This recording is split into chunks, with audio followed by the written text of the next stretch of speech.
Morning student. चलिए एक बार मैं फिर से आ चुका हूं आपका अपना यूट्यूब चैनल जिसका नाम है नीट पॉइंट साइंस एवेन्यू। और मैं डॉक्टर मोहसिन आलम आपको जो क्लास 12th का सेकंड चैप्टर है उसका तीसरा जो लेक्चर है उसको आज यहाँ पे लेने के लिए आ गया हूँ। तो लास्ट लेक्चर में अभी तक हम लोग क्या देख रहे थे स्टूडेंट? एंथर के यानी कि एंड्रोसियम का पूरा पार्ट्स देख रहे थे और उसके अंदर जो है हम लोग वॉल ऑफ एंथर के बारे में पूरी तरह से स्टडी कर लिए थे विद द हेल्प ऑफ हमारे कल्लू भैया। तो चलिए आज का जो लेक्चर है बिना लेट किए हुए हम लोग क्या करते हैं कि उसको आगे कंटिन्यू करेंगे। और हम लोग जानते हैं कि एक्चुअल में जो माइक्रोस्पोरोजेनेसिस यानी कि पोलन ग्रेन का जो फॉर्मेशन होता है वो कहाँ पे होता है। तो फटाक से चलिए हम लोग देखते हैं आज का जो हमारा टॉपिक है वॉल ऑफ एंथर के बाद वो है माइक्रोस्पोरोजेनेसिस।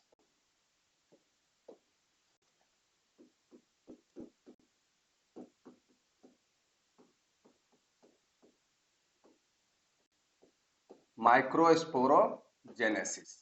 अब ये माइक्रोस्पोरोजेनेसिस मतलब क्या होता है कि इसका साफ डेफिनेशन है कि formation of microspore from microspore mother cell, यानी कि माइक्रोस्पोर मदर सेल से जब भी माइक्रोस्पोर का डेवलपमेंट हो उसको हम लोग क्या बोलते हैं? माइक्रोस्पोरोजेनेसिस। तो इसका अगर हम लिखना चाहें तो क्या लिख सकते हैं?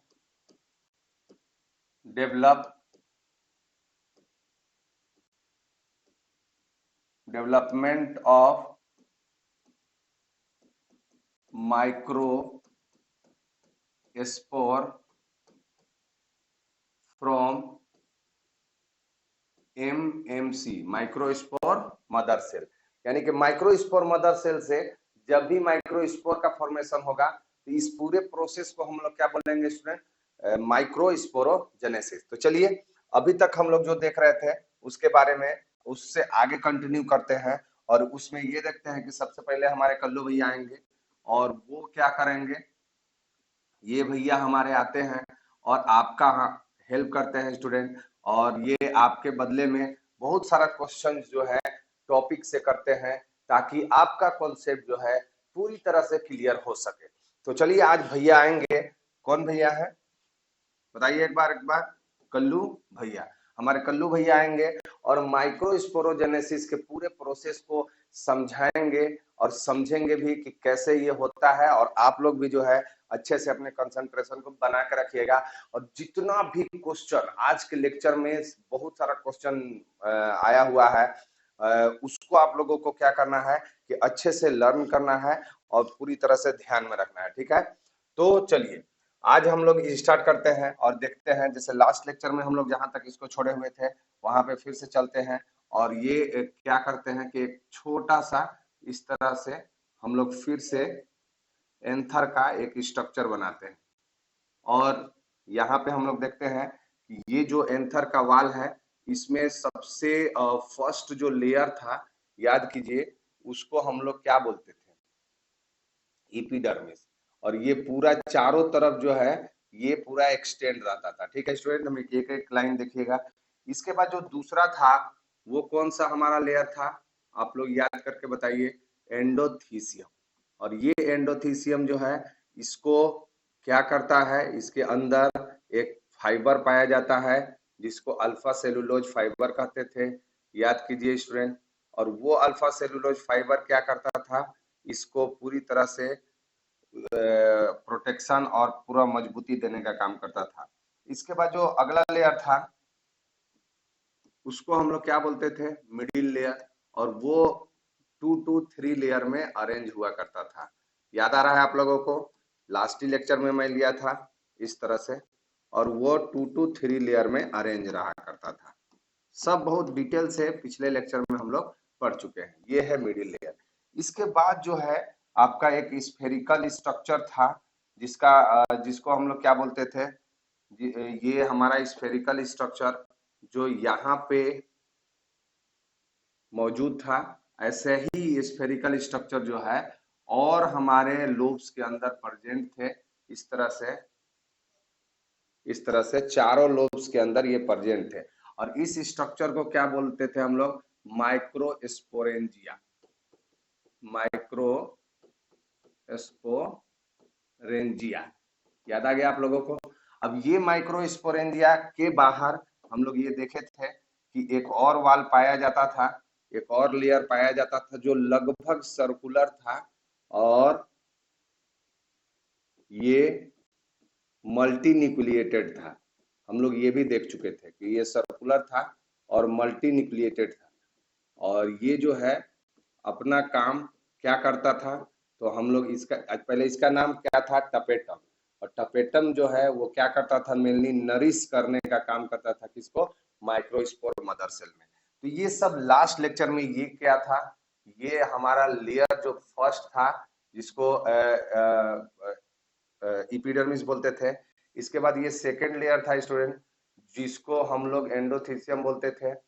ये मिडिल लेयर था, ये तीसरा लेयर था और ये जो हमारा लेयर था वो फोर्थ लेयर था। ठीक है, अब इसके बाद जो है हमारे कल्लू भैया जो है क्या करने वाले हैं, इनसे पूछने वाले हैं कि भैया माइक्रोस्पोरेंजिया अब आप बताइए, क्योंकि टपेटम आपके बाहर तक का तो स्ट्रक्चर हम लोगों ने लास्ट लेक्चर में हमारे बच्चों को अच्छे से समझा दिए थे।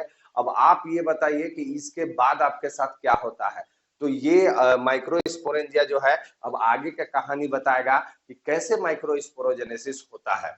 तो चलिए, माइक्रोस्पोरेंजिया से हमारे कल्लू भैया पूछ रहे हैं, तो माइक्रोस्पोरेंजिया क्या बोलता है कि देखिए सर, ये जो बाहर में है, ये कल्लू भैया को कहता है कि देखिए भैया ये बाहर में है, तो आप ये इमेजिंग कर लीजिए कि ये यंग एंथर का स्ट्रक्चर है, यंग एंथर है। यानी कि जब यंग एंथर होगा तो ये चारों लेयर जो है इसके बाहर में मौजूद होंगे, इसका काम हम लोग देख लिए। अब यही यंग एंथर क्या करेगा, धीरे धीरे ग्रो होगा। तो यहाँ पे आप इमेजिन कीजिए कि एक ये पार्ट जो है यंग एंथर का है और ये जो पार्ट हम बनाने जा रहे हैं वो ग्रोइंग एंथर का है। अभी मेच्योर नहीं, ग्रोइंग एंथर का है। यानी कि एंथर क्या कर रहा है, ग्रो कर रहा है, अभी मेच्योर नहीं हुआ है, अभी ग्रो कर रहा है। अब ये ग्रोइंग एंथर जो है, अब उसमें क्या क्या बदला हुआ, तो आप देख सकते हैं कि ये जो माइक्रोस्पोरेंजिया है, अच्छा इसके अंदर एक चीज और बात बताए थे, कहता है माइक्रोस्पोरेंजिया कि कल्लू भैया इसके अंदर हम बताए थे कि इसके अंदर एक कॉम्पैक्टली पैक टिश्यू पाया जाता था, जिस कॉम्पैक्टली पैक टिश्यू को हम लोग क्या बोलते थे, स्पोरोजेनस टिश्यू। क्या बोलते थे, बोलिए बोलिए, स्पोरोजेनस टिश्यू, स्पोरोजेनस टिश्यू कहते थे। और ये स्पोरोजेनस टिश्यू क्या करता है, माइक्रोस्पोरेंजिया अब कह रहा है कि देखिएगा भैया, यही स्पोरोजेनस टिश्यू में क्या होता है कि अब ये थोड़ा सा इनलार्ज होते हैं, बड़ा होते हैं, और जैसे ही बड़ा होंगे तो ये माइक्रोस्पोरेंजिया के साइज इंक्रीज हो जाता है। यानी कि इन लोगों के अंदर डिवीजन होता है और डिवीजन होकर के क्या होता है, ये अपने साइज को इनहांस कर लेते हैं, बड़ा कर लेते हैं। और जैसे ही बड़ा होगा तो माइक्रोस्पोरेंजिया कहता है कि हमारा साइज जो है थोड़ा बड़ा हो जाता है। इसके बाद अगर अंदर का सेल देखिएगा तो वो सेल यानी कि स्पोरोजिनस सेल जो है अब किसमें कन्वर्ट हो चुका होता है, माइक्रोस्पोर मदर सेल में। यानी कि ये माइक्रोस्पोर मदर सेल जो है इस तरह से इसके अंदर बन जाते हैं, लेकिन ये पूरा कंपैक्टली पैक नहीं होता है, ये कंपैक्टली पैक नहीं होता है। तो इस तरह से ये खाली स्पोरोजेनस टिश्यू जो है उसमें क्या हो रहा है, डिवीजन हो रहा है, और डिवीजन होने के बाद क्या होता है कि वो किसमें कन्वर्ट हो जाते हैं, ये अब टिश्यू किसमें कन्वर्ट हो गए, इनको अब बोलते हैं माइक्रोस्पोर मदर सेल। यानी कि इसको शॉर्ट में एमएमसी भी कहा जाता है, यानी कि माइक्रोस्पोर मदर सेल या पोलन मदर सेल्स भी, पीएमसी भी कहा जाता है। तो अब ये इनका निर्माण हो गया, कैसे हुआ, तो स्पोरोजिनस टिश्यू जब माइक्रोस्पोरेंजिया बड़ा हुआ, माइक्रोस्पोरेंजिया बड़ा होने के बाद इसमें डिवीजन हुआ और ये माइक्रोस्पोर मदर सेल में कन्वर्ट हो गए। लेकिन उसके बाद क्या होता है कि थोड़ा स्पेस बड़ा हो जाने की वजह से अब ये चेम्बर में थोड़ा गैप हो गया। अब इस जगह को क्या बोलते हैं, इसी जगह को पोलेन चेम्बर के नाम से जाना जाता है या पोलेन सैक के नाम से जाना जाता है। ये पोलेन, या आप ऐसे इसको बोल सकते हैं, ये क्या है, पोलेन सैक है। तो इस तरह से अब ये जगह क्या बन गया, पोलेन चेम्बर, पोलेन सैक, और उसके अंदर क्या भरा हुआ है, माइक्रोस्पोर मदर सेल। तो अब हम लोग क्या करने वाले हैं, बोलता है माइक्रोस्पोरेंजिया कि देखिए भैया, इधर तो बच्चे लोग आपको सब अच्छे तरीके से जान रहे हैं कि ये होता है, ये होता है, सब हम लोग पढ़ चुके हैं। अब इसको क्या करते हैं कि इसके माइक्रोस्पोरेंजिया को थोड़ा बड़ा करते हैं, यानी कि इसमें हम लोग देखेंगे, लेकिन इसको थोड़ा सा क्या करते हैं कि इनलार्ज कर देते हैं।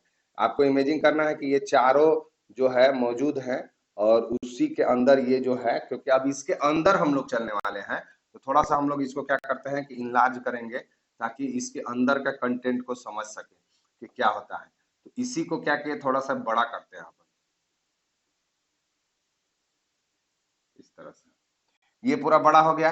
आप इमेजिन कीजिए कि ये ग्रोइंग एंथर है और इसके अंदर क्या आ गया कि ये माइक्रोस्पोर मदर सेल आ गया। तो अब ये ध्यान से देखिएगा कि ये माइक्रोस्पोर जो मदर सेल है, एक माइक्रोस्पोर मदर सेल्स को हम लोगों ने यहाँ पे लिया और इसके अंदर का कहानी बताना अब चालू किया। कौन? माइक्रोस्पोरेंजिया। किससे बता रहा है? हमारे कल्लू भैया से। आप भी जो है पूरा ध्यान सुनिएगा, क्योंकि कल्लू भैया आपके लिए क्वेश्चन पूछते हैं और बहुत इंपॉर्टेंट क्वेश्चन आएगा यहाँ पे और कॉन्सेप्ट भी आएगा, तो उसको अच्छे तरीके से समझना है। ठीक है, तो ये एक माइक्रोस्पोर मदर सेल है जिसके अंदर एक न्यूक्लियस होगा और ये क्या करेगा कि अब अपना, ये क्या है? एमएमसी। ये क्या है भाई? माइक्रोस्पोर मदर सेल है और इसमें अब क्या चालू होने वाला है? ये डिवीजन चालू होने वाला है। अब ये डिवीजन करेगा, कौन सा डिवीजन करेगा? मियोसिस। अब मियोसिस फर्स्ट पहले होता है, मियोसिस फर्स्ट होगा, मियोसिस फर्स्ट होगा। तो ये क्या होगा? एक सेल का जो पहले न्यूक्लियस कैरियोकाइनेसिस, और कैरियोकाइनेसिस होगा तो दो न्यूक्लियस में डिवाइड हो जाएंगे इस तरह से, और इसके बाद फिर वो साइटोकाइनेसिस हो जाएगा। तो ये सेल प्लेट के साथ ये इसका फॉर्मेशन हो गया। फिर इसके बाद जो है फिर से इसके अंदर क्या होगा? मियोसिस सेकंड होगा, मियोसिस सेकंड होगा और ये फिर से इसमें डिवीजन होगा और ये कितने सेल में कन्वर्ट हो जाएंगे? 4 सेल में। तो 1 2 3 4, यानी कि जब मियोसिस कंप्लीट होगा माइक्रोस्पोर मदर सेल में, तो माइक्रोस्पोर मदर सेल से क्या बन जाते हैं? यही माइक्रोस्पोर बन जाता है। तो ये क्या बन गया भाई? ये बन गया हमारा माइक्रोस्पोर।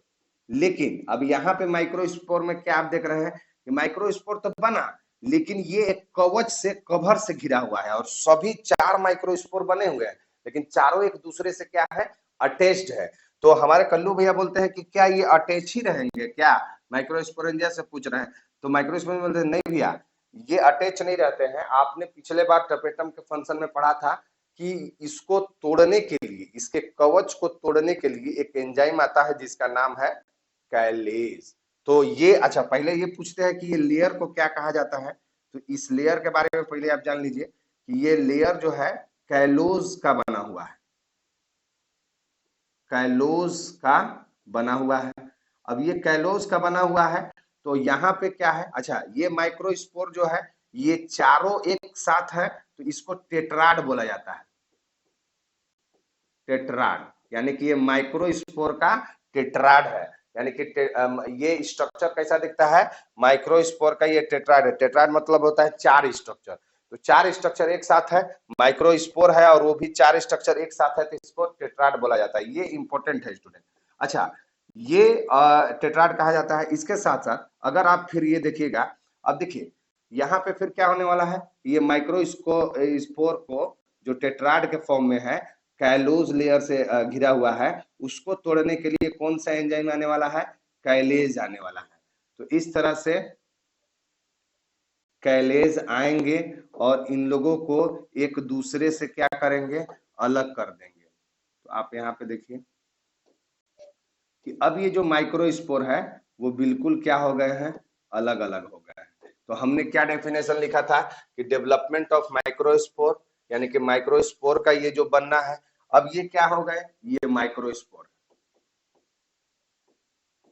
लेकिन ये कैसे माइक्रोस्पोर है स्टूडेंट? इमेच्योर माइक्रोस्पोर है, इमेच्योर है, यानी कि अभी ये मेच्योर हुआ नहीं है, अभी तो इनका जन्म हुआ है। ये बिल्कुल क्या हुआ है? इनका जन्म हुआ है। अभी इन पर क्या क्या बाकी रहेगा? अभी इन पर लेयर चढ़ना बाकी रहेगा, इन पर लेयर चढ़ेगा, यानी कि इन पर अभी पहले इनका डेवलपमेंट होगा। तो क्या होने वाला है इसके बाद इनके साथ कि ये जो है ये जो माइक्रोस्पोर हैं इनको अब सजाया जाएगा। याद कीजिए वो एमएमसी रो रहा था तो टपेटम ने ये वादा किया था कि टेंशन न लीजिए माते, मैं आपके बेटे के प्रोटेक्शन के लिए मैं हमेशा तत्पर रहूंगा और इसको एक ऐसा केमिकल दूंगा जिस केमिकल से ये कभी भी डिस्ट्रॉय नहीं होगा। तो इस तरह से याद कीजिए स्टूडेंट कि इसके बाहर में हम लोग वहां पर भी थोड़ा सा चर्चा किए थे कि कैलेज के बाद फिर इसका कवरिंग होता है और ये लेयर को हम लोग क्या बोल देते हैं, एक्साइन। अभी और डिटेल से हम लोग इसको देखेंगे कि ये कैसे डेवलपमेंट होता है इसका और ये कैसे आगे बढ़ते हैं। लेकिन अभी क्या है कि ये जो डिवीजन हुआ यानी कि माइक्रोस्पोर मदर सेल से ये जो माइक्रोस्पोर बना, ये पूरा एक प्रोसेस हुआ। अब इस प्रोसेस में क्या बनता है, ये माइक्रोस्पोर का ये वाला स्ट्रक्चर जो है टेट्राड, ये कैसा दिखता है, तो ये आइसोबाइलेटरल, यानी कि आप किधर से भी आप इसको कटिंग कीजिए, इधर से ऐसे कटिंग कीजिए या इधर से कटिंग कीजिए, ये जो है टेट्राड जो है वो चारों तरफ से कैसा स्ट्रक्चर शो कर रहा है भाई, ये शो करता है आइसो बाइलेटरल। अच्छा, फिर ये क्वेश्चन कल्लू भैया बोल रहे हैं कि ए माइक्रोस्पोरेंजिया ये आइसोबाइलेटरल जो है, क्या ये जो डेवलपमेंट हुआ यानी कि माइक्रोस्पोर बना, तो क्या ये सभी ऑर्गेनिज्म में ऐसे ही बनते हैं क्या? पोलन ग्रेन जैसे मोनोकोट, डाइकोट्स या और प्लांट्स हैं हमारे पास, तो क्या उन लोगों के अंदर जो है सब के अंदर ऐसे ही प्रोसेस होता है क्या? तो यहाँ पे माइक्रोस्पोरेंजिया बोलता है कि नहीं भैया, देखिए ये जो पूरा प्रोसेस हुआ वो किसके अंदर हुआ, बस आपको याद रखना है कि ये मोनोकोट्स के अंदर हुआ। मोनोकोट्स प्लांट जितने भी होते हैं और ये उनके अंदर ये क्या बनता है, आइसोबाइलेटरल स्ट्रक्चर बनता है, जो टेट्राड का आइसोबाइलेटरल स्ट्रक्चर होता है। और इसको ये कहा जाता है कि ये जो मोनोकोट्स के अंदर ये आइसोबाइलेटरल हुआ, ये मोर एडवांस है,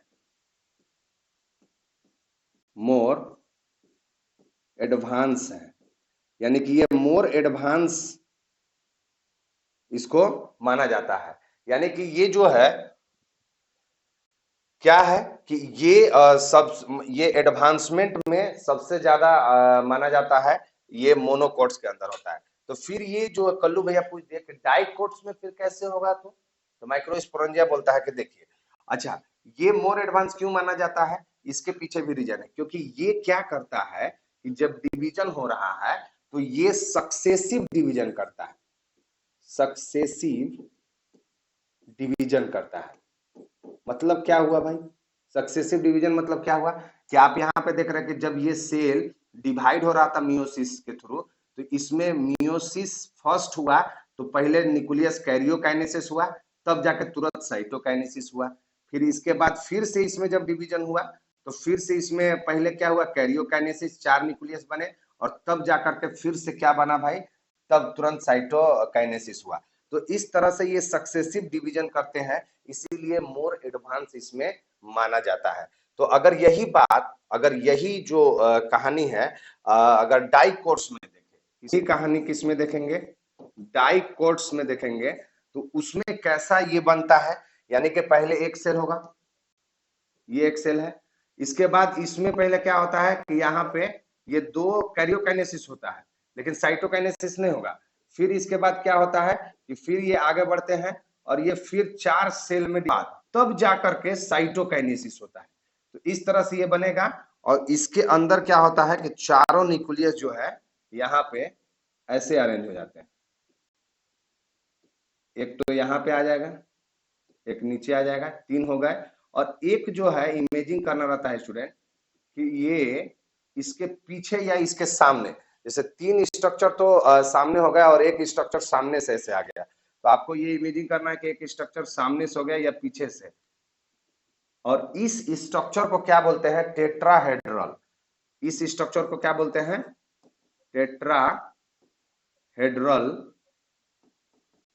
टेट्राड, यानी कि ये टेट्राहेड्रल टेट्राड है, यानी कि इसमें टेट्राहेड्रल है, यानी कि 3 तो सामने होंगे, मतलब 3 एक एक एक लाइन में होंगे और एक सामने से होगा, या आप ये कह सकते हैं 3 सामने से है, एक पीछे से हो गया।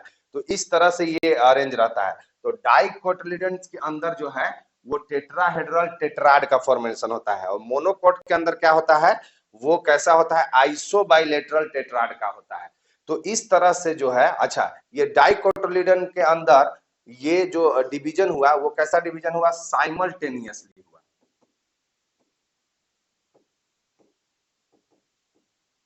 साइमल्टेनियस डिवीजन हुआ। उसमें कैसा हो रहा था, सक्सेसिव, एक के बाद एक। ये क्या हो रहा था, पहले न्यूक्लियस डिवीजन हो लिया, यहाँ पे तब जाकर के किसका डिवीजन हुआ, साइटोप्लाज्म का डिवीजन हुआ। तो इस तरह से इसमें माना जाता है। अच्छा, ये टेट्राहेड्रल टेट्राड जो है, ये इसके बारे में ये कहा जाता है स्टूडेंट कि ये जो है मोस्ट कॉमन टाइप है, यानी कि सबसे ज्यादा अगर डाइकोटिलेडन्स के अंदर अगर देखा जाए, और ये देखा जाए, ये मोर एडवांस जरूर है, लेकिन मोस्ट कॉमन टाइप का कौन है, ये है। तो इसलिए आपको ये ध्यान में रखना होगा कि ये जो टेट्राहेड्रल टेट्राड है, ये क्या है भाई, मोस्ट कॉमन है, यानी कि मोस्ट कॉमन टाइप है किसका, टेट्राड का। तो इस तरह से जो है आपको ये ध्यान में रखना होगा कि ये तो मोस्ट कॉमन है और ये मोर एडवांस है। तो ये आपको ध्यान में रखना होगा जब क्वेश्चन पूछता है तब, ठीक है। तो और फिर ये हमारे कल्लू भैया पूछे कि और बाकी ऑर्गेनिज्म के अंदर कैसे होता है, तो ये आप ये भी बता दीजिए। इसमें तो आइसोबाइलेटरल हो गया, इसमें टेट्राहेड्रल हो गया, और अच्छा इसका स्ट्रक्चर कैसा दिख रहा है भाई, ये जो स्ट्रक्चर है इसका कैसा दिख रहा है, तो ये टेट्राहेड्रल टेट्राड हो गया, ये आइसोबाइलेटरल हो गया। तो फिर ये पूछते हैं कि और ऑर्गेनिज्म के अंदर सब मोनोकॉट्स डाइकोट्स के अंदर तो हमने समझ लिया, और कुछ टेट्राड बनता है क्या किसी और में, तो ये हमारे जो है माइक्रोस्पोरेंजिया बोलता है कि जय भैया। तो इसीलिए चलिए आप लोगों को क्या करते हैं, टाइप्स ऑफ टेट्राइड के बारे में थोड़ा सा, टाइप्स ऑफ टेट्राड के बारे में थोड़ा सा देख लीजिए। चूंकि इसमें एनसीईआरटी में उतना नहीं दिया हुआ है, तो इसीलिए हम लोग क्या करेंगे, फटाफट देखेंगे।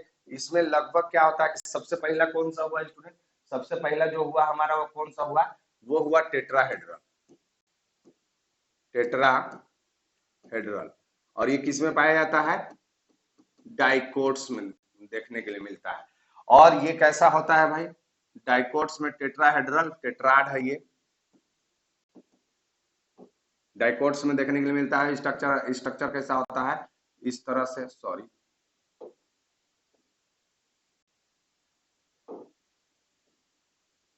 इस तरह से, एक इधर एक इधर एक इधर, तीन एक प्लेन में होंगे, और एक क्या होगा, इस तरह से यहाँ पे होगा, ठीक है ना। तो ये चार जो है माइक्रोस्पोर जो है इस तरह से अरेंज रहते हैं। ये किस में पाए जाते हैं, डाइकोट्स में पाए जाते हैं। दूसरा जो है वो क्या होता है, आइसो बाइलेटरल। आइसो बाइलेटरल में क्या हम लोगों ने देखा, आइसो बाइलेटरल में हम लोगों ने क्या देखा स्टूडेंट, कि उसमें कैसा होता है, ये किस में पाया जाता है भाई, मोनोकॉट्स।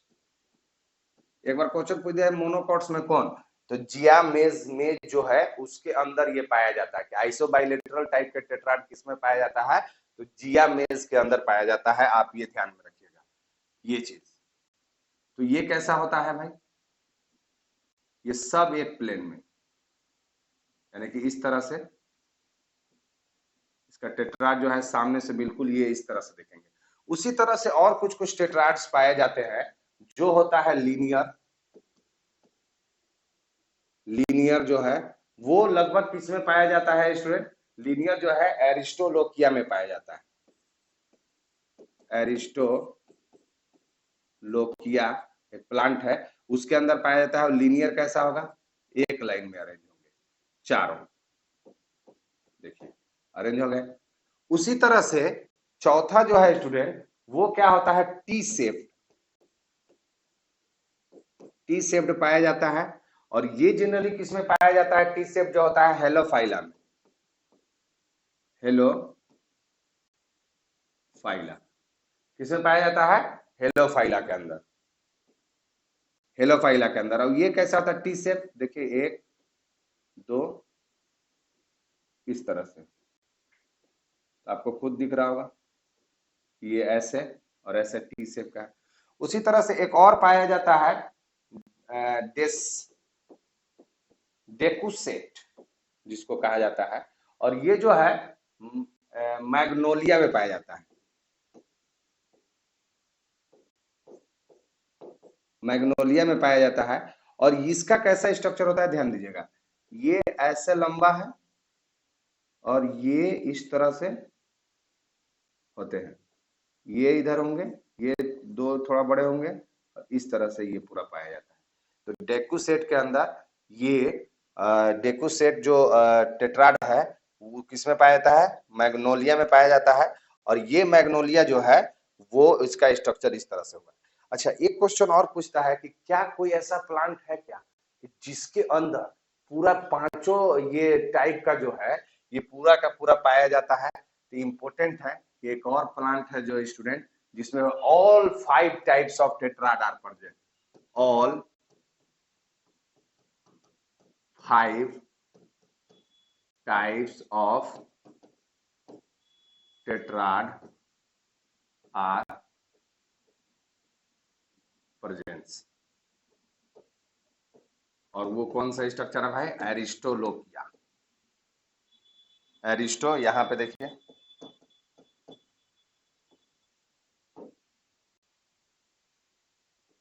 एरिस्टोलोकिया, इलिगांस इसको बोलते हैं,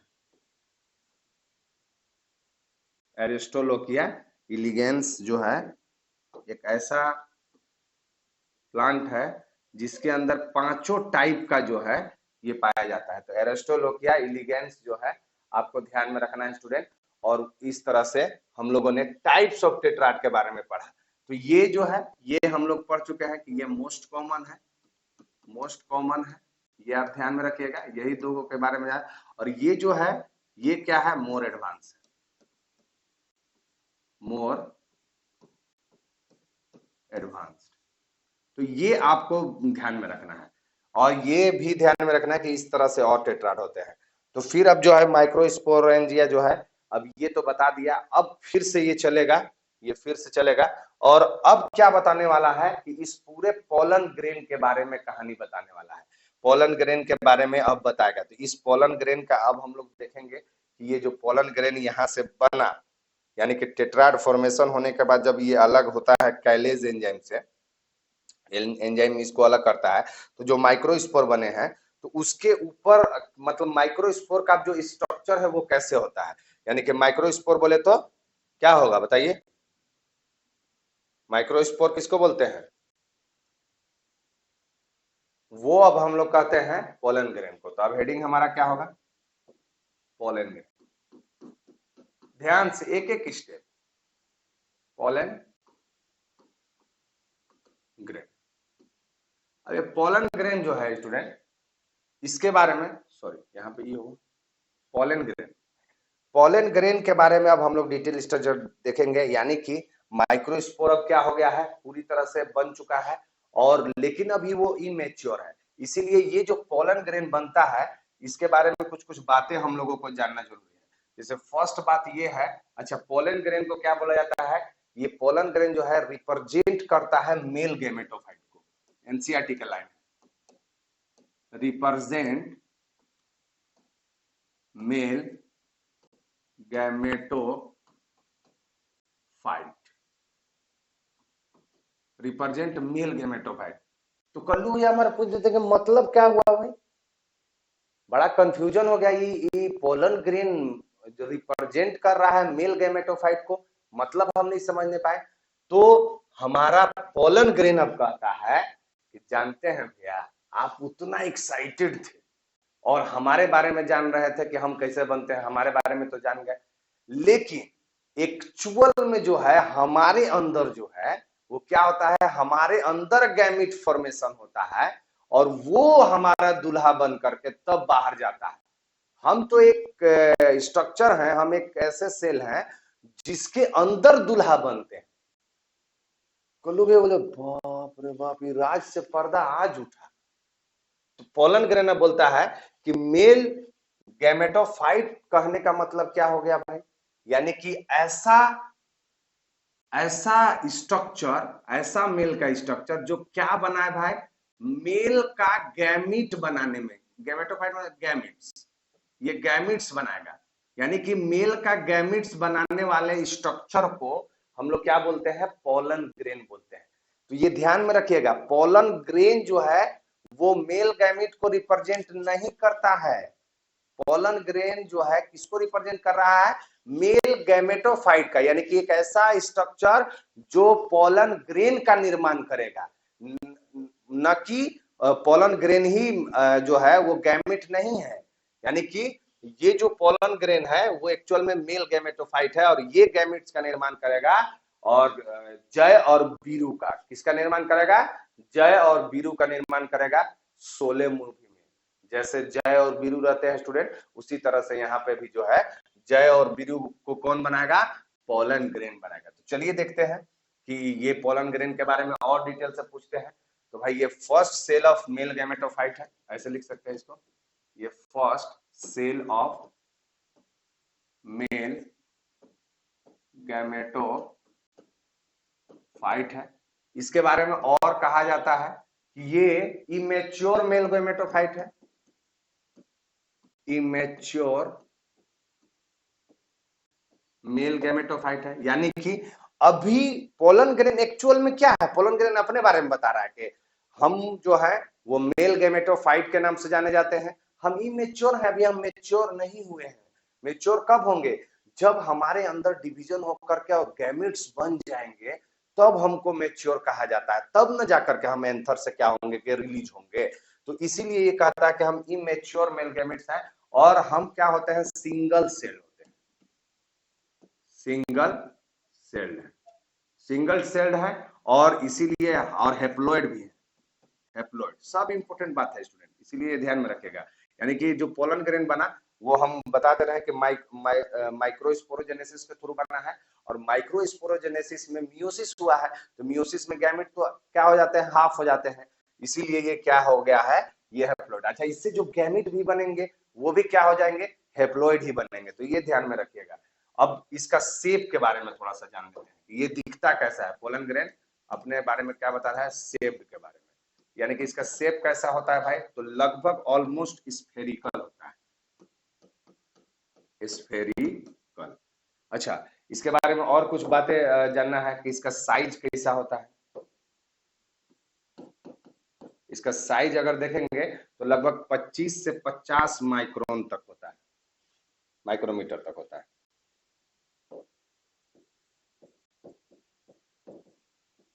माइक्रोमीटर तक होता है। अच्छा, और इसके बारे में है कि ये जो है, यानी कि पोलन ग्रेन को जब आप जूम कीजिएगा, अच्छे से देखिएगा, तो ये एक्चुअल में 2 लेयर से घिरा हुआ होता है। ये जो है पोलन ग्रेन जो है वो सराउंड करता है,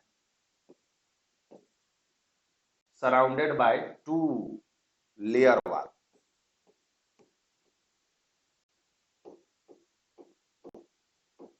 सराउंडेड बाय 2 लेयर वाल।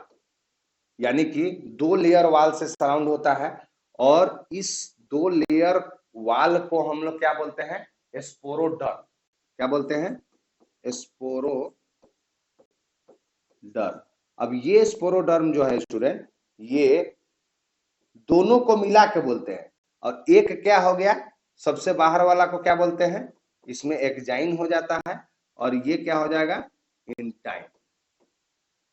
तो कलू भाई बोलते हैं, अरे भैया मेरे बताओ, ऐसे नहीं समझ, लैंग्वेज लिखने से नहीं समझ में, फिगर दिखाओ, क्योंकि जब तक फिगर नहीं दिखाओगे हमारे दिमाग में घुसता ही नहीं है। तो ये पोलन ग्रेन बोलता है कि लीजिए ना भैया, आ गया हम आपके पास, सबसे अंदर नहीं, सबसे अंदर इससे बनाएंगे, एक मिनट, इससे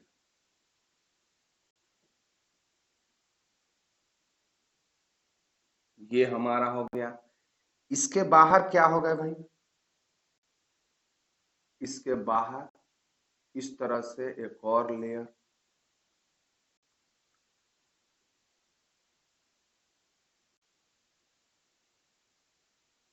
ये कैसे भी शेप का हो सकता है, अलग अलग शेप के होते हैं स्टूडेंट, ये ध्यान में रखिएगा इस तरह से। और इसके अंदर जो है एक और स्ट्रक्चर,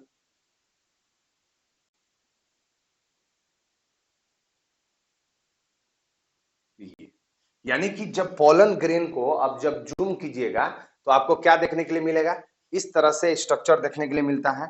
और ये जो सबसे बाहर वाला ये स्ट्रक्चर है जो येलो कलर से आपको दिख रहा होगा, उसको हम लोग इससे हम लोग रिप्रेजेंट कर रहे हैं, इसी को क्या बोलते हैं, एक्साइन बोलते हैं। क्या बोलते हैं भाई, इसको, इसी को एक्साइन बोलते हैं। और इस एक्साइन के बारे में क्या कहा जाता है, इसको अब हम लोगों को ध्यान से देखना है। ये एक्साइन जो है, सबसे पहले तो ये क्या है, अब एक्साइन से ही हम लोग पूछेंगे और एक्साइन के बारे में समझेंगे, एक एक लेयर के बारे में समझेंगे और उसके बारे में जानेंगे। ये एक्साइन है, व्हाइट कलर से जो दिख रहा होगा आपको, वो क्या है, इंटाइन है। और एक्साइन और इंटाइन को हम लोग मिलाकर क्या बोलते हैं, स्पोरोडर्म बोलते हैं। ठीक है, इसके अंदर भी आप लोगों को लग रहा होगा तो एक और सर यहाँ पे लेयर है, उसके बारे में कहीं चर्चा की, तो वो प्लाज्मा मेम्ब्रेन है। और इसके अंदर क्या होगा, एक न्यूक्लियस होगा। ठीक है, तो ये जो है आपका एक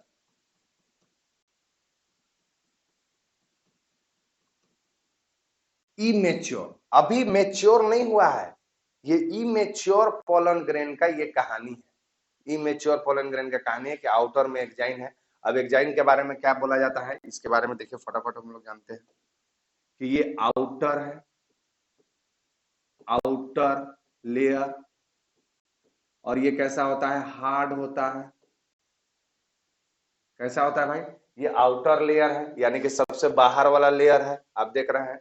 और ये कैसा होता है, हार्ड होता है और थिक होता है, थिक होता है। ठीक है, इस तरह से। और एक्साइन से ही पूछ रहे हैं कि और अपने बारे में बताइए, तो ये बोलता है कि सर देखिए, बीच बीच में हम अब्सेंट है, यानी कि डिसकंटिन्यूअस होते हैं। इसको थोड़ा सा हम दूसरे पेन से लिखेंगे स्टूडेंट, डिसकंटिन्यूअस।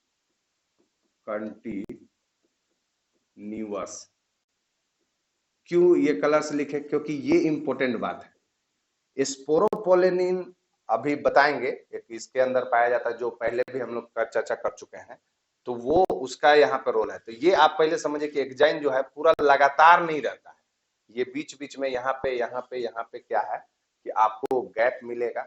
और ये गैप के वजह से ये जो है एक्साइन कंटिन्यूअस नहीं होने पाता, इसीलिए इसको क्या बोलते हैं, डिसकंटिन्यूअस। अच्छा, अब सबसे इंपॉर्टेंट बात कि इसका जो है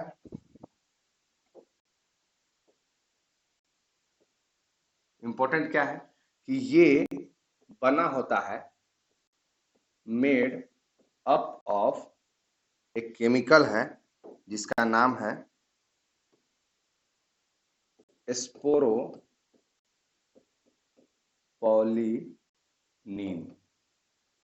यही वो स्ट्रक्चर था, याद कीजिए, जिसके बारे में हम लोग वहां पर भी चर्चा कर चुके थे जब टपेटम पढ़ रहे थे।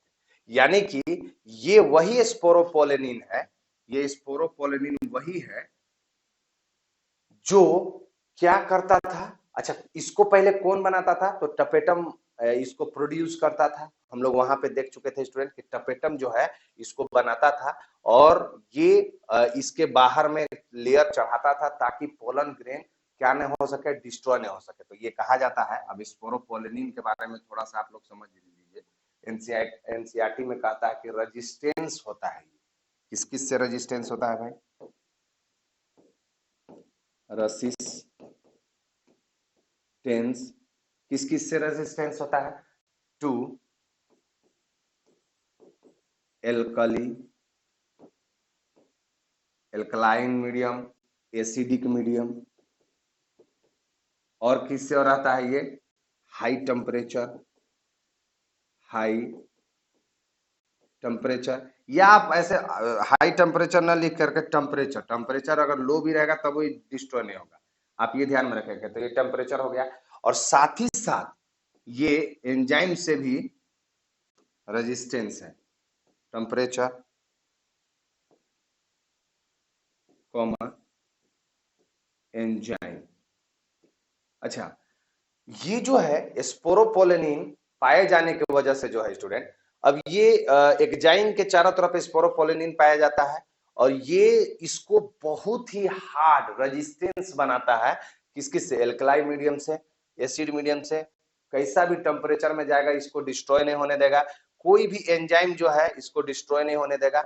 और ये जैसे ही खास स्ट्रक्चर इसके ऊपर चढ़ता है तो हमारे नीट वाले जो भैया लोग हैं, वो हमारे जो टीचर जो हमारे हैं, वो क्या करते हैं कि यहीं से क्वेश्चन को एराइज कर दिए। तो आपको मैं बता दूं कि 2012 के अंदर, 2013 के अंदर जब पीवाईक्यू बनाइएगा तो इस पर क्वेश्चन पूछा गया है कि ये जो स्पोरोपोलिन के बारे में पूछा गया है।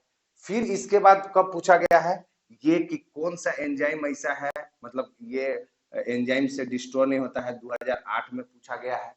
तो कहने का मतलब है कि इस पर क्वेश्चन जो है पीवाईक्यू में पूरा भरमार है स्टूडेंट। तो इसीलिए आपको ये चीज ध्यान में रखना होगा कि ये काफी इंपॉर्टेंट है। तो एग्जाइन के बारे में अभी तक क्या क्या देखे, आउटर लेयर होता है, हार्ड और थिक होता है, डिसकंटिन्यूअस होता है और ये स्पोरोपोलिन का बना हुआ होता है। और ये क्या करता है, स्पोरोपोलिन के बने होने से क्या होता है, ये रेजिस्टेंस टू एल्कलाई एसिड और टेम्परेचर और एंजाइम, यानी कि ये कहा जाता है कि देयर आर, एनसीईआरटी की एक लाइन है स्टूडेंट, उसका साफ मतलब ये निकल के आता है कि बोलता है कि ऐसा कोई एंजाइम ही इस जहान में पैदा नहीं हुआ है जो इसको डिस्ट्रॉय कर सके, किसको, स्पोरोपोलिन का। और यही कवच जो है ये किसके वजह से मिला था, तो जब एमएमसी तड़प रही थी, तो जब माँ तड़पती है तो इतिहास गवाह है स्टूडेंट कि वो एक अलग वरदान उनके बच्चे को मिल जाता है।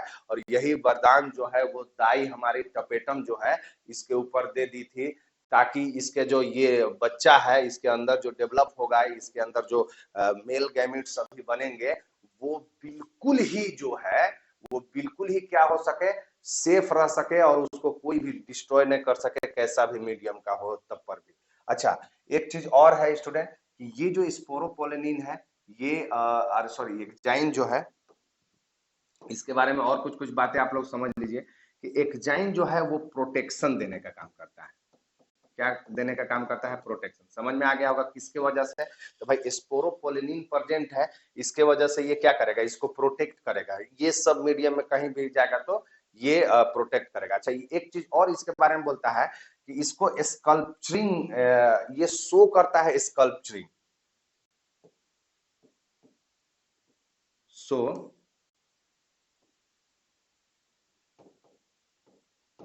अब स्कल्पचरिंग मतलब क्या होता है स्टूडेंट? स्कल्पचरिंग मतलब होता है कि एग्जाइन देखिएगा, अभी तो ये ऐसे दिख रहा है कांटेदार। अगर एनसीईआरटी में कहता है कि जब आप हिबिस्कस का प्लांट देखते हैं या और बहुत सारे ऐसे फ्लावर्स होते हैं, जब उनको आप देखिएगा तो हिबिस्कस के बारे में कहा गया है या किसी भी फ्लावर में, तो बोलता है कि आप जब उसके पास जाइएगा तो आप उसको जब टच कीजिएगा तो उसके बाद आप फिंगर में देखिएगा कि कुछ येलो येलो कलर का आपके फिंगर में आ गया। और उसको क्या करना है कि उसको आपको वाटर ड्रॉप्स में जाकर के रखना है। और एक स्लाइड जो आप देखे होंगे माइक्रोस्कोप से देखा जाता है, तो उसमें एक स्लाइड ऐसे डाला जाता है जिसमें खून वगैरह जांच करते समय आपको एक स्लाइड पर आप देखे होंगे कैसे रखा जाता है।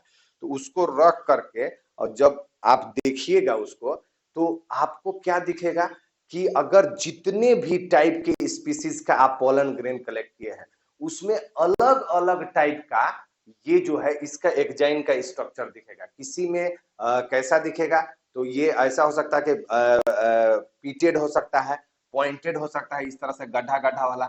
या फिर किसी किसी में कैसा हो सकता है, इस तरह से ऐसे नुकीला आपको मिलेगा, नुकीला इस तरह से पूरा नुकीला मिलेगा, यानी कि पॉइंटेड मिलेगा, पीटेड मिलेगा। और कभी कभी तो स्पाइनी भी मिलता है, कांटे जैसा। ये पूरा इस तरह से ऐसे पूरा निकला हुआ रहता है, इस तरह से ऐसे पूरा कांटे जैसा। तो ये जो एग्जाइन का स्ट्रक्चर है ये आपको अलग अलग स्पीसीज के अंदर अलग अलग देखने के लिए मिलता है। और यही कारण है कि ये जो है स्कल्पचरिंग के वजह से ये एक फैसिनेटिंग एग्जिबिट, यहाँ पे एनसीईआरटी का एक लाइन है कि ये एग्जिबिट्स फैसिनेटिंग डिफरेंट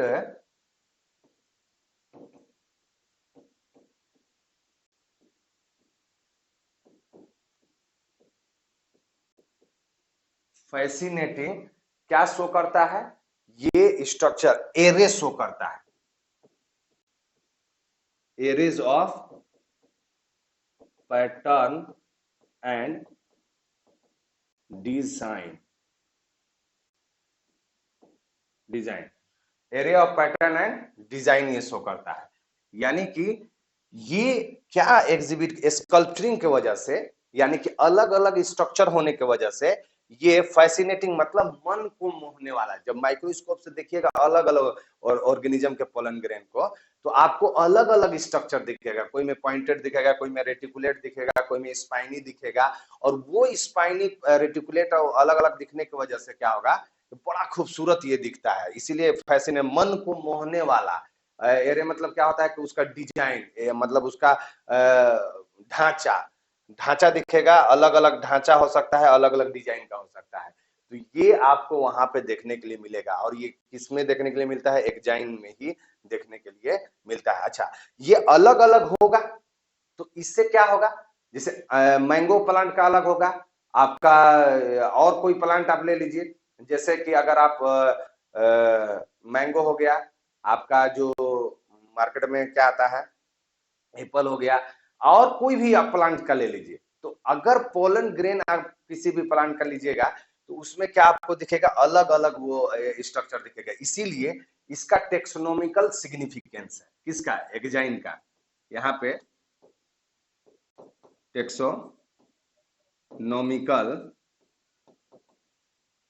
सिग्निफिकेंस है, मतलब क्या हुआ कि आप इसका टेक्सोनोमी में आप इसको देख के पता लगा सकते हैं कि ये मैंगो का है, ये आपका एप्पल का है, ये आपका बैर का है, ये आपका अंगूर का है। मतलब जिसका भी आप चाहेंगे उसका आप यहाँ पे देख सकते हैं। जब भी पोलन ग्रेन देखिएगा तो आपको साफ पता चल जाएगा कि ये किसका है। इसीलिए टेक्सोनोमिकल एड्स का ये माने वैल्यू रखता है। तो इस तरह से। अच्छा, अब ये जो है एक चीज और यहाँ पे कहता है कि ये प्रोटेक्शन देता है, अलग अलग स्ट्रक्चर शो करता है, टेक्सोनोमिकल सिग्निफिकेंस है इसका। अच्छा, स्पोरोपोलेनिन के वजह से ये इतना रेजिस्टेंस होता है कि इसको फॉसिलाइजेशन में मदद होता है, यानी कि फॉसिल्स के रूप में भी ये देखा जाता है। इसी के वजह से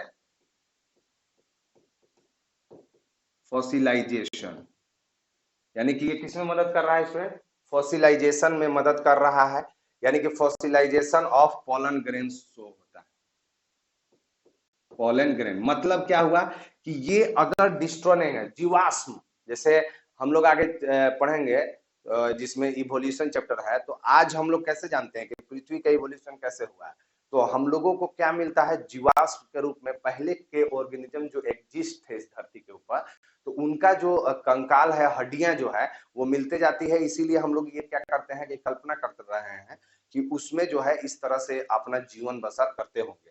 तो ये जो है, ये इसी की वजह से, स्पोरोपोलेनिन की वजह से ही जो है ये क्या करता है कि फॉसिलाइजेशन में भी मदद करवाता है। यानी कि ये पोलन ग्रेन को आप लंबे समय तक क्या कर सकते हैं, अच्छे से रख सकते हैं। तो इस तरह से ये हुआ एक्जाइन के बारे में। तो आप जो है स्टूडेंट इसको अच्छे से एक बार मैं फिर से बता रहा हूँ कि एक्जाइन जो है आउटर लेयर है, हार्ड है, थिक है, डिसकंटिन्यूअस है, ये बना हुआ है स्पोरोपोलिन की वजह से। और ये इतना रेजिस्टेंस होता है कि एल्कलाई भी इसको डिस्ट्रॉय नहीं कर सकता है, एसिड भी कोई भी टेम्परेचर में रख दीजिए डिस्ट्रॉय नहीं होगा, और एंजाइम भी नहीं कर सकता है। और ये इतना हार्ड होने की वजह से इसको आराम से प्रिजर्व करके रख सकते हैं। और यही फॉसिलाइजेशन, जैसे आज से पहले बहुत सारे ऐसे प्लांट है कि जो एक्सटिंक्ट कर गए हैं, तो वो अभी नहीं है, लेकिन उनका ये पोलन ग्रेन मिलता है, तो हम लोग इमेजिन कर पाते हैं कि ये प्लांट ऐसा रहा होगा, ये प्लांट ऐसा रहा होगा उस दौर में। तो आज क्यों वो अभी तक मौजूद है, क्योंकि उसके ऊपर स्पोरोपोलेनिन है, तो स्पोरोपोलेनिन पाया जाता है। फिर इसके बाद बोले कि भाई एक्साइन लेयर का मेन काम क्या होता है, प्रोटेक्शन। एक्साइन लेयर जो है वो स्कल्पचरिंग शो करता है, यानी कि इसमें क्या करता है, एग्जिबिट करता है डिफरेंट फैसिनेटिंग एरे, यानी कि अलग अलग जो है एक ढांचा शो होता है, एक पैटर्न उसका, और उसका डिजाइन शो होता है। तो अलग अलग पोलन ग्रेन का अलग अलग स्पीसीज के पोलन ग्रेन का जो एक्जाइन है वो अलग अलग डिजाइन शो करता है। और डिजाइन कैसा हो सकता है, पॉइंटेड होता है, पीटेड होता है, रेटिकुलेट हो सकता है, इस तरह से। और यही कारण है कि इसका टेक्सोनोमिकल सिग्निफिकेंस है, इसको अच्छे से हम लोग क्लासिफाई कर सकते हैं कि ये इसका पोलन ग्रेन को देख करके। तो एक्जाइन के बारे में हम लोग इतना सारा, इससे ज्यादा कहीं पर भी अभी तक पूछा नहीं गया है स्टूडेंट, इसलिए बेफिक्र होकर के आप इतने चीजों को अच्छे से ध्यान में रखिएगा।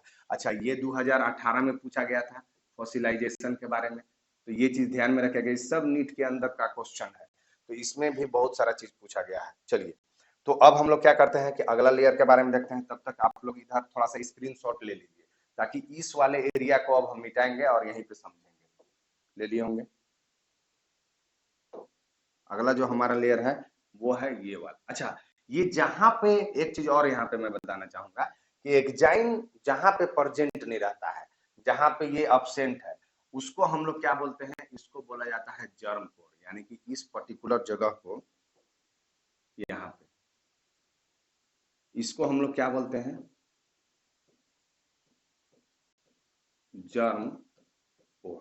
पहले अंदर जाने से पहले ये खाली खाली जगह है, उसके बारे में हम लोग जान लेते हैं। तो ये जर्म पोर है, नाम क्यों पड़ा अभी हम आपको बताएंगे, क्योंकि ये जर्मिनेट करता है इनिशिएशन ऑफ पोलन ट्यूब।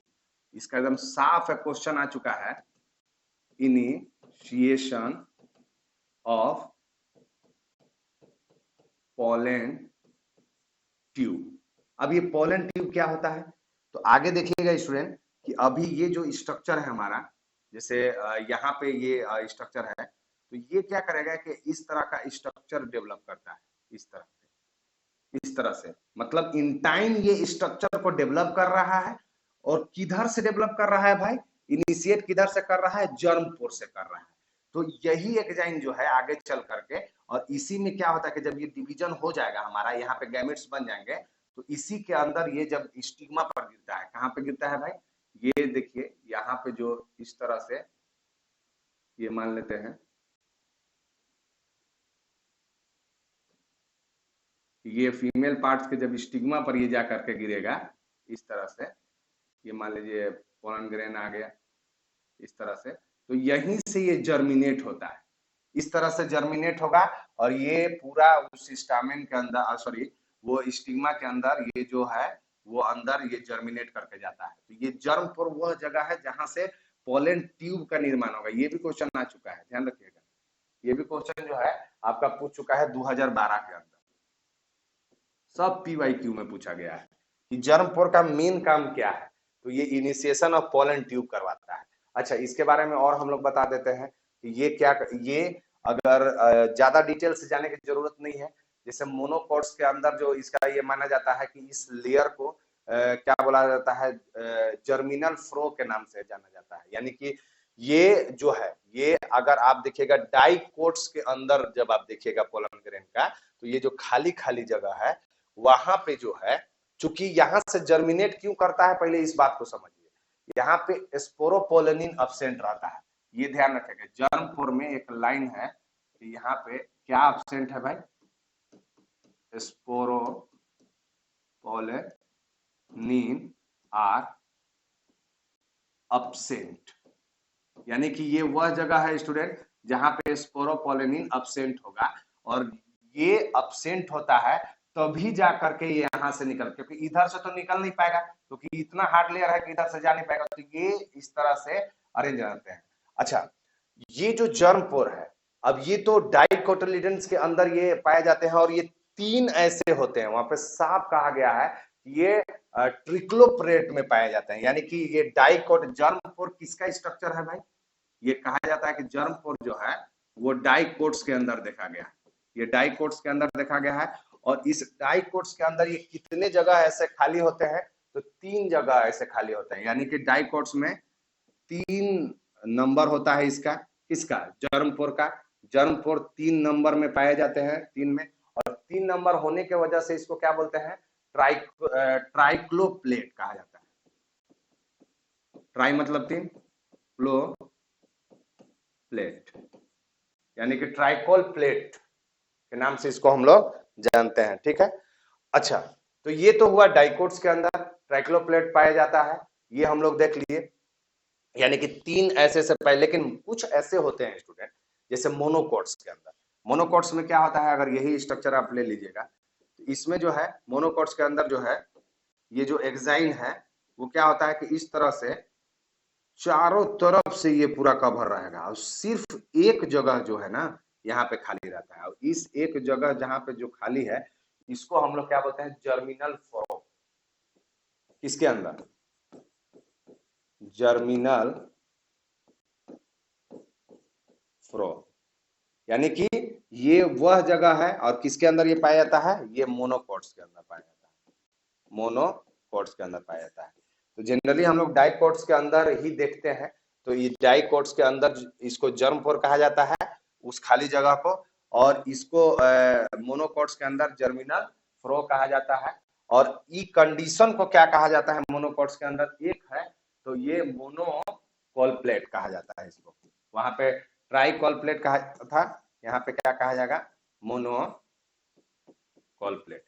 तो ये जो है स्टूडेंट स्ट्रक्चर एक्चुअली में ये एनसीईआरटी के अंदर दिया हुआ नहीं है, लेकिन थोड़ा सा चूंकि अब एनसीईआरटी आपका जो टॉपिक है बहुत सारा रिड्यूस कर दिया है, तो थोड़ा थोड़ा जो है इस तरह से हम लोगों को इसमें डीपली जायजा करके आना होगा, ताकि अब एनसीईआरटी वाले के पास जो है एनटीए, अभी तो एनटीए का कुछ खास वो आया नहीं है, लेकिन जब ये क्वेश्चन लोग जब सिलेबस अपना डालेंगे तो ऑटोमेटिक है कि भाई एनसीईआरटी के हिसाब से फॉलो करेंगे। रिड्यूस तो हो ही चुका है एनसीईआरटी का जो सिलेबस है, तो उसमें जो है अब वैसे चैप्टर से ज्यादा क्वेश्चन लिए जाएंगे जो मौजूद होंगे, तो थोड़ा सा वो डीपली जा सकता है। तो इस तरह से आपको थोड़ा थोड़ा ध्यान में रखना, लेकिन बेसिकली क्या ध्यान में रखना है कि जर्म पोर जो है वहां पे स्पोरोपोलेनिन एब्सेंट होता है, इसीलिए वहां से पोलन ट्यूब जर्मिनेट होता है। ये अगर इतना बात अगर आपको ध्यान में है तो आप बिल्कुल ही क्या है, कोई दिक्कत परेशानी आपको नहीं होने वाला है। ठीक है, तो अब क्या है कि आपने ये वाला पार्ट्स को थोड़ा सा जो है आप क्या कीजिए कि इसको आप स्क्रीनशॉट ले लीजिए या तब जा करके आप इसको लिख लीजिएगा, क्योंकि अब ये मिटाने वाले हैं। ठीक है, ताकि अब आगे का लेयर के बारे में हम चलिए। इसी को हम लोग क्या बोलते हैं, पोलन ट्यूब। इसी को पोलन ट्यूब बोलते हैं। ठीक है, अब देखिए एग्जाइन के अंदर का जो लेयर है उसको हम लोग क्या बोलते हैं, इंटाइन। इंटाइन बोलते हैं। ये अंदर का लेयर जो है वो क्या है स्टूडेंट, इंटाइन है। अब इसके बारे में भी देख ले रहे हैं कि इंटाइन जो है कैसा स्ट्रक्चर है, इनर लेयर है। जैसे इसमें आउटर लेयर लिखते थे, तो यहाँ पे क्या लिखेंगे, इनर लेयर। इनर लेयर है। इसके बाद जो है ये क्या क्या करेगा, इनर लेयर है, ये थिन है, सॉफ्ट है, फ्लेक्सिबल है। थिन है, सॉफ्ट है, फ्लेक्सिबल है। यानी कि ये पतला भी होता है और ये बहुत नाजुक भी होता है और फ्लेक्सिबिलिटी भी ये शो करता है। और ये फ्लेक्सिबिलिटी शो करता है इसीलिए पोलन ट्यूब का जो है कंडीशन यहाँ से डेवलप होता है, अभी हम बताएंगे। अच्छा, ये जो है ये कंटिन्यूअस होता है। ये आप थोड़ा सा दूसरे पेन से उसमें भी लिखे थे, तो यहाँ पर भी मैं लिख दे रहा हूँ। वहां पे वो डिसकंटिन्यूअस था, यहाँ पे क्या होगा, कंटिन्यूअस होगा।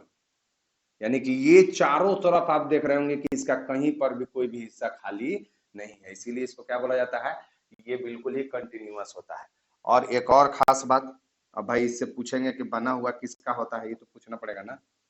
Made up of, made up of, जैसे वो स्पोरोपोलेनिन का बना था वैसे ही ये किसका बना होता है, सेलुलोज और पेक्टिन का बना होता है। यानी कि पेक्टिन प्लस सेल्यूलोज, यानी कि पेक्टिन प्लस ये सेलुलोज का बना हुआ स्ट्रक्चर है स्टूडेंट। तो इस तरह से जो है ये इसका फॉर्मेशन होता है। और यही वो जगह है कि यही जो स्ट्रक्चर है जहां से पोलन ट्यूब जो है वो डेवलप होगा। यानी कि ये वो लेयर है, ऐसे लिख सकते हैं कि develop pollen tube from this layer.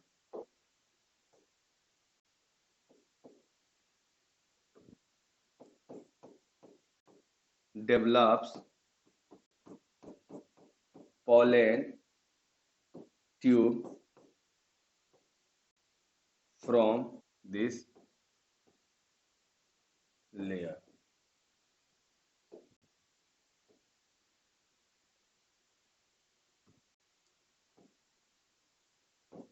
Develop from this layer. तो इस तरह से जो है पोलन ग्रेन जो है वो इसी लेयर से डेवलप होता है। लेकिन कहां से इनिशिएट होता है, ये initiation of pollen tube germ course होता है। ये क्वेश्चन आया था कि इनिशिएट कहां से होता है, लेकिन डेवलप किस लेयर का एक्सटेंशन है वो भाई, यहाँ पे ये इंटाइन है जो क्या करेगा, जब ये स्टिग्मा पर गिरता है तो वहां से सुगर वगैरह वो लेना चालू करता है, और तब जाकर के ये इस तरह से ये जाता है। और इसके अंदर जब जाइएगा तो हम लोग क्या देखेंगे कि इसके अंदर ये क्या है, ये है प्लाज्मा मेम्ब्रेन, और ये इसका क्या है, न्यूक्लियस। न्यूक्लियस। तो इस तरह से हम लोगों ने आज के लेक्चर में क्या क्या देखा स्टूडेंट, माइक्रोस्पोरोजेनेसिस देखा और पोलन ग्रेन का स्ट्रक्चर देखा। अब हम लोग क्या करेंगे कि पोलन, नेक्स्ट लेक्चर में पोलन ग्रेन का डेवलपमेंट को देखेंगे और वहां पे कैसे पोलन ग्रेन डेवलप होता है और पोलन ग्रेन का कुछ सिग्निफिकेंस है वो हम लोग देखेंगे। वो और 10-15-20 मिनट का लेक्चर बचा हुआ है, लेकिन आज के लेक्चर में इतना ही रहने देते हैं, ताकि अच्छा ये वाला भी पॉइंट आप ध्यान में रखिएगा, यहाँ से डिसकंटिन्यू कंटिन्यूअस वाला, कि ये पूछा जाता है कि कंटिन्यूअस लेयर इनमें से कौन है, तो ये आपको जवाब देना होगा। तो आज जो हम लोगों ने पढ़ा वो क्या क्या पढ़ा, एक बार फिर से रिवीजन करवा दे रहा हूँ फटाक से 2 मिनट के अंदर। सबसे पहले पढ़े माइक्रोस्पोरोजेनेसिस। माइक्रोस्पोरोजेनेसिस के अंदर हम लोगों ने क्या देखा कि कैसे जो है माइक्रोस्पोर का फॉर्मेशन होता है। जो माइक्रोस्पोर फॉर्मेशन होता है तो उसमें टेट्राड बनते हैं, और टेट्राड जो होता है अलग अलग तरह के अलग अलग ऑर्गेनिज्म के अंदर अलग अलग होता है। तो जैसे ही टेट्राड बन जाता है तो फिर इसके बाद वो माइक्रोस्पोर में कन्वर्ट होता है, वो कैलेज एंजाइम आता है और उसको डिस्ट्रॉय कर देता है और उसको किस में कन्वर्ट कर देता है, उसको माइक्रोस्पोर में। और फिर उन लोगों का जो इमेच्योर पोलन ग्रेन का निर्माण होता है। उस इमेच्योर पोलन ग्रेन का जब स्ट्रक्चर हम लोग देखे तो उसमें हम लोगों ने देखा कि क्या क्या पाया जाता है। तो सबसे आउटर में एक्साइन पाया जाता है, उसके बारे में पूरा डिटेल से हम लोगों ने देख लिया। इसके बाद एक जर्म पोर पाया जाता है, उसके बारे में भी डिटेल से हम लोगों ने देख लिया। फिर इसके बाद देखा कि उसके अंदर जैसे जाइएगा एक इनर लेयर पाया जाता है जिसको इंटाइन कहते हैं, और उसके अंदर प्लाज्मा मेम्ब्रेन है, उसके अंदर एक सेल है, और ये न्यूक्लियस उसके अंदर है। तो इमेच्योर अभी है, अभी मेच्योर हुआ नहीं है, मेच्योरिटी आगे हम लोग देखेंगे। तो आज के लेक्चर में इतना ही रहने देते हैं, मिलते हैं नेक्स्ट लेक्चर में। तब तक के लिए आप लोगों को करना क्या है स्टूडेंट, कि एनसीईआरटी को लाइन बाय लाइन पढ़िएगा, आप अच्छे से समझ में आएगा, और उस बुक को एकदम गले से लगा लीजिए, समझे ना, क्योंकि वही बुक जो है मेन आपका सिलेक्शन देने वाला है। क्वेश्चन आप देख रहे हैं कि बिल्कुल ही उसी से पूछा जाता है, उसी में पूछा जाएगा। तो जिसका concept line by line clear होगा, अब इतना सारा बात बता दिए हैं तो आपको एकदम एनसीईआरटी का कोई टॉपिक बचा हुआ नहीं है, आप अच्छे से कवर कर सकते हैं। तो आज के लिए इतना ही रहने देते हैं, मिलते हैं नेक्स्ट लेक्चर में, तब तक के लिए थैंक यू।